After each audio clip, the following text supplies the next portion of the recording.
Hi! I thought I'd let you know about all of the books that I read in August. And I read 8. I had a real mixture of books. I had a couple sent to me by NetGalley. I read 4 from the Booker Prize longlist. And I read a couple by... did I? 1, 2, 3, 4, 5, 6, 7... and I read one from the... I've lost count now. Never mind, we'll start again. Doesn't matter. Right. I'll just talk about the books. It's a lot simpler than trying to work out what I'm actually doing. The first book I read was a NetGalley. One sent by NetGalley. And it was terrific. And it was a retelling of The Nutcracker. And it was called Midnight at Everwood by M.A. Kuzniar. And it's told the story of Mariella, who's in the Edward, is an Edwardian young lady who loved ballet, but was told by her father that as soon as she reached the age of 21, all ballet stopped. She had to find herself a decent husband and do all the things that respectable young ladies were supposed to do at that time. She comes across Drosselmeyer, Dr. Drosselmeyer, who is an inventor, and something happens, and she walks through a clock and she enters this magical world full of frost and snow and sugar palaces. And it's a beautiful, beautiful setting. And you've got story with danger and all sorts of things. And it's lovely. It really is lovely. It's a beautiful retelling, magical realism. It's a perfect book for the cold winter months. The next book I read was this one, and it was the first from the Booker Longlist Prize, because I'm working my way down the list, and it was A Passage North by Anuk. Arudpragasam. I think that is the right way of saying it. It's probably wrong. And this is a book that I didn't think I was going to like, but I actually found very moving. And it is a journey, and you are taken with the narrator, Krishnan, and he is travelling on a train to go to the funeral of his grandmother's carer across Sri Lanka. And he reminisces while he's on this journey. So this book is full of his thoughts. And he touches on the war and the trauma of the war in Sri Lanka. He wasn't actually in Sri Lanka when the war was taking place. He was at university in Delhi, where he fell in love. So you have explorations of his love affair as well. And it is beautifully written. You have these wonderful sentences, long winding sentences, and he takes you on the journey as well when he's on the journey. And the funeral at Rani's funeral, the funeral of the carer, absolutely so moving, really was moving. And this is a book, when I first picked it up, when I first started reading, I didn't think I was going to enjoy it, but I actually did.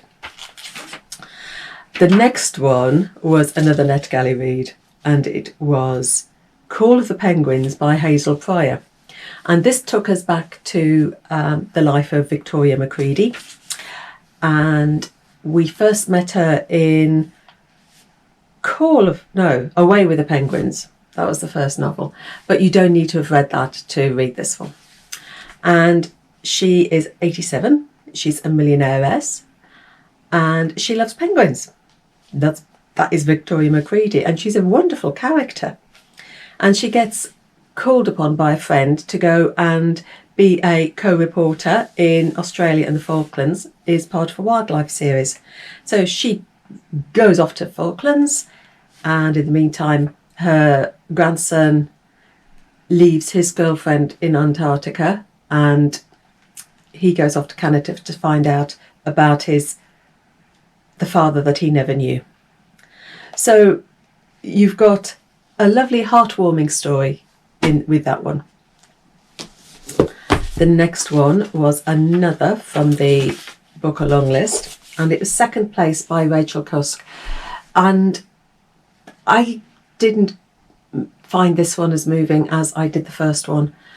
It is a story about a character called M, we only know her as M, who invites an artist, L, again we only know him as L, to her home. She has got a second place where they live, a second place, and on the marshes, and she invites his artist because she's absolutely obsessed with him, and she wants him to paint the marshes, to see in the marshes what she sees, and in doing so to help her explore who she is, to find out who she is. She's absolutely obsessed with this artist, and it's the story of his visit and the relationship, and her relationship with her daughter who also lives with her.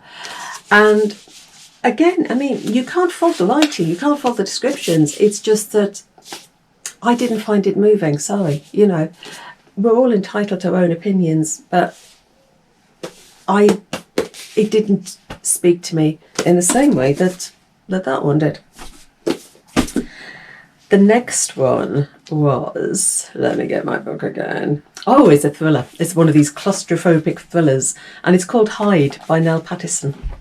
And we are taken to a nature reserve, and a little group of bird watchers are going off to see the starling murmurations, because Lauren has she's got permission to take them to this nature reserve on Boxing Day when the nature reserve is closed. So you've got this little group of people who are on this nature reserve, sort of going off through the woods to see these starlings, and someone gets murdered.